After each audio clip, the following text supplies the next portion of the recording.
Hello, my friends. It's Dawn Dykeman, and I got a story for you today. So I thought I would let you smell it first, right?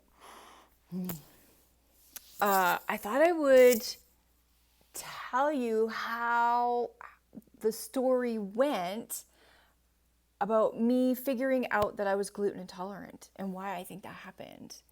Yeah. It's over probably a 10-year period. But the story's not going to be that long. Okay, so there I was. I'm in a great job. I'm making good money. I'm able to travel at least once, and I try for twice a year to fly somewhere, right? And not everybody can say that. The kids are grown. I was living the dream. My job was high stress. Some of the people I worked with, high stress. And so, yeah, like life was just busy and I didn't stop very often. I had the attitude that I could do whatever I want.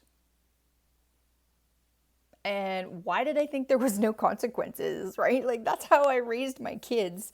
You can do whatever you want, but you have to be ready for the consequences, good or bad, whatever what that happens to be. So there I am, stressed out, working my butt off, 50 to 60 hours a week. It was easy. Yeah, it just happened. And loving life. But was I really? I don't think so. There was some warning signs, I guess, that I wasn't handling it. I would quit smoking and then I would go back. I would quit smoking and then I would go back. And I mean, like years would go by and not smoke. And I didn't like it. I didn't enjoy it. I didn't like any of that. And then you start listening to some stories because I'm probably mid 30s, right? Mid to late 30s. You start to pay attention to other like what's coming down the road, right? So often, and I say often, and it's sad. So here, this is what okay, I'll tell you the story and I'll tell you how it relates. So there's lots of people that they work their butts off for like 40, 50 years, working for the man, doing what needs to be done, being with their families, doing all of it, right? And then their big plan, I'm really going to start enjoying life when I retire. When I retire, I'm going to do this. When I retire, I'm going to do that. When I retire, we're going to do this, right? Then you hear those stories like they have the big, retirement party and, they're going to sail around the world and they're going to do this and they're going to play golf every day and whatever, right? And then, so they go off and they do one little trip and they come home. Then you start hearing stories about, oh, I had to go to the doctor. They all of a sudden have a terminal illness. They have, or a debilitating illness, and they can no longer do those things that they waited their entire lives for because their bodies are sick and can't do what this person wants them to do. So why does that happen? Like, why do you hear those stories? The same thing happened to me, except I did it to myself. I decided, I fell in love, and so I'm going to move in with the boyfriend. So we timed it, so it was summer. So I quit my job and moved. And I was going to take the summer off of work and I was going to relax for once, I was going to do all those projects that I wanted to do and I was going to exercise and I was going to eat good and I was just going to do all these fun summer things. What do you think happened? I was that retired person. I didn't feel good most days. Some days I felt really good, right? And I did fun things. Or did I force myself to do them even though I didn't feel good, right? This is what I think happened. Like I just continued, and I didn't know what was going on. And what eventually figured out, because I had to start figuring out what I was eating, and maybe something was that I was eating wasn't agreeing with me, right? So there I was experimenting, and gluten started to come up. So then you cut the gluten out of your diet for a week and you feel great, right? Brain fog, no headaches. The digestive system is good. You've got some energy back. Maybe not 100% of where it used to be or where you think it should be, but it was coming back. And then you eat some gluten. Boom, bang, you're down, right? I became gluten intolerant. So I was like one of these retired people that retired and then got sick. It blew my mind, right? Like, why did this happen to me? So I went on the journey to figure out what happened. And what happens is when you live that high stress life, you're eating the processed foods, you're drinking too much, you're not exercising, and for me it was too much salt. The list goes on and on and on, because I can do what I want, right?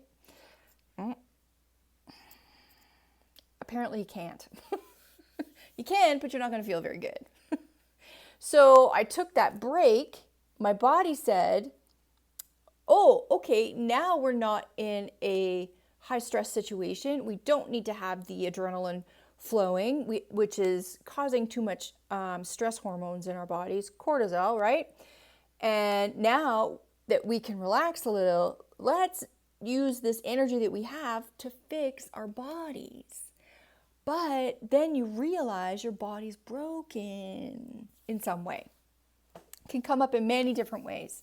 So gluten intolerance came for me. So I think I was kind of lucky that I quit my job and moved and took the summer off, because it allowed my body to start healing, because I am sure that if I continued on that path, I would have ended up with an autoimmune disease, probably Hashimoto's or something like that, right? Because I was having some thyroid issues, right? So that's kind of all connected. But basically, I was living the life and my whole body was inflamed because of all this extra stress hormones and stuff that I shouldn't. It wasn't supposed to be in hyper mode all the time, right? It's supposed to go down and the body goes back to normal, but there was no down. Like even when I was on holidays, I would just be go, go, go, go, go, go, go, eating, drinking, whatever. And I got to see everything. I got to do everything. I got to see everyone. I was continually on the go, even on holidays. So there's no rest. So that's it. That's what happened to me. Is there light at the end of the tunnel? Absolutely. Change a few things in my diet. My digestive system actually seems to be working. But it needs constant attention. So that's fine. So processed foods, living a toxic-free life. So the cleaners that I use, they have to be all natural. The products that I use, all natural. I still can't eat gluten, but I can live with that. That's okay. Yeah. So if this is something that sounds like you, or maybe somebody you love, send them this video, right? If you want some more information on how I've done it, stay tuned. I will continue to do videos, and I've got a blog. You'll see in the comments there that how to get there. And I've got a Facebook group. You're welcome to join the Facebook group, because I just continually feed people information, and hopefully something sticks. Right? And I just want to help out. So there you go. Okay. That's my story about being gluten intolerant. I like saying I'm gluten-free, but then some people don't know that it's serious. Like, I get seriously ill, and then I usually have inflamed joints for months, and I need to do some cleansing so that it can help that inflammation. And anyway, so that's it. I've figured some stuff out. And all I want to do is share it with other people, so maybe your journey can be not 10 years in the making. It can be a little bit shorter, and you can feel better much sooner. All right. Thanks for tuning in, and I can't wait till next time.